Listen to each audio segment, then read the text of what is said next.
Cockroach Janata party, அதாவது கரப்பாம்பூச்சி. இந்த பார்ட்டியை, அதாவது ஒரு கட்சி, இதை யார் உருவாக்கணும்னு வந்து பாத்தீங்கன்னா இந்தியாவை சேர்ந்த ஒரு யங்ஸ்டர் தான். நம்ம இந்தியாவை சேர்ந்த ஒரு ஹையர் அபிஷியல் போஸ்ட்ல இருக்கிறவர் என்ன சொல்லியிருக்காரு வந்து பாத்தீங்கன்னா, இந்தியாவை சேர்ந்த யங்ஸ்டர்ஸ் எல்லாமே ஒரு கரப்பாம்பூச்சிக்கு தான் சமம். அதாவது கரப்பாம்பூச்சிக்கு தான் யங்ஸ்டர்ஸ் எல்லாருமே சமம்.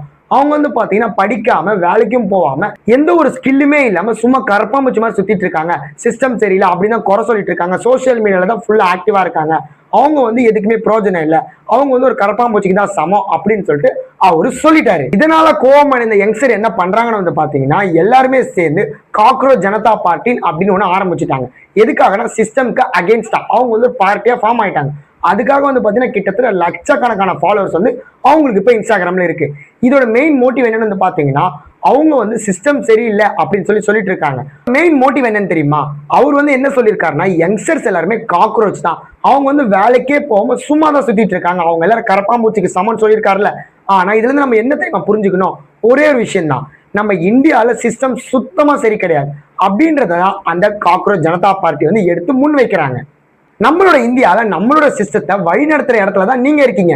நீங்களே வந்து யங்ஸ்டர்ஸை காக்ரோச்னு சொல்லும் போது அப்போ சிஸ்டம் ஒழுங்கா இருக்கா?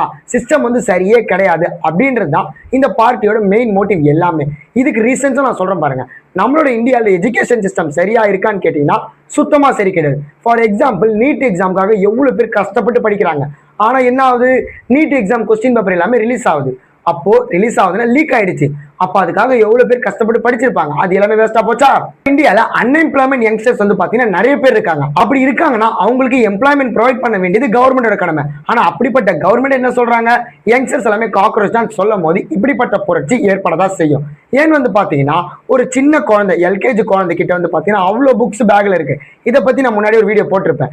அவ்வளவு புக் இருக்கும்போது அந்த குழந்தை என்ன நினைக்கும்? அவ்வளவு பேக்ல வெயிட் தூக்கிட்டு போய் படிக்கும். இது வந்து பாத்தீங்கன்னா 12th வரைக்கும் தொடருது. ஆனா ஃபாரின் எல்லாமே வந்து பாத்தீங்கன்னா 10th 9th படிக்கும் போது லேப்டாப் கொடுத்துருவாங்க. எதுக்காக வந்து பாத்தீங்கன்னா அவங்களுக்கு வந்து சுமையை குறைக்கிறதுக்காக. அப்படி இல்லைன்னா டெஸ்கி கீழே புக் வைக்கிற மாதிரி இடமாக மேம்படுத்தி கொடுக்கலாமா? அவ்வளவு வெயிட் எப்படி ஒரு குழந்தை தூக்கிட்டு போவோம்? இதை வந்து பாத்தீங்கன்னா ஃபர்ஸ்டே நான் ஒரு வீடியோல கேட்டுட்டு இருப்பேன். மார்க் எடுக்கிறானா அவன் நல்ல ஸ்டூடெண்ட், மார்க் கம்மியா இருக்கா அவன் லோ ஸ்டூடெண்ட், அதாவது புவர் ஸ்டூடெண்ட், அவன் படிக்க மாட்டான். அது மட்டும் இல்லாம இங்க கிரியேட்டிவிட்டி சுத்தமா கிடையாது.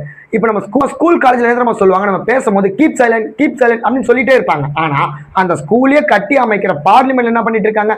அவ்வளவு சத்தமா பேசிட்டு தான் இருக்காங்க. நம்ம பேச வந்தாலே வாய மூடணும். அப்ப நம்ம வாய முடியும், நம்ம மனசுல நினைக்கிறது நம்மளால பேச முடியாது. இங்க ஒரு அடிப்படுதா? அதாவது அவங்களோட ரூல்ஸ் அண்ட் ரெகுலேஷன்ஸ் படி நம்ம பேசக்கூட கூடாது. இவ்வளவு ஏன் தண்ணி குடிக்கட்டுமா அப்படின்னு சொல்றது நம்ம பர்மிஷன் கேட்டுட்டு தான் போய் தண்ணி குடிக்க வேண்டியது இருக்கு. தண்ணி குடிக்கிறதுக்கு எதுக்கு பர்மிஷன்? இது டிசிப்ளின் நீங்க ஒரு விதத்துல சொல்லலாம்.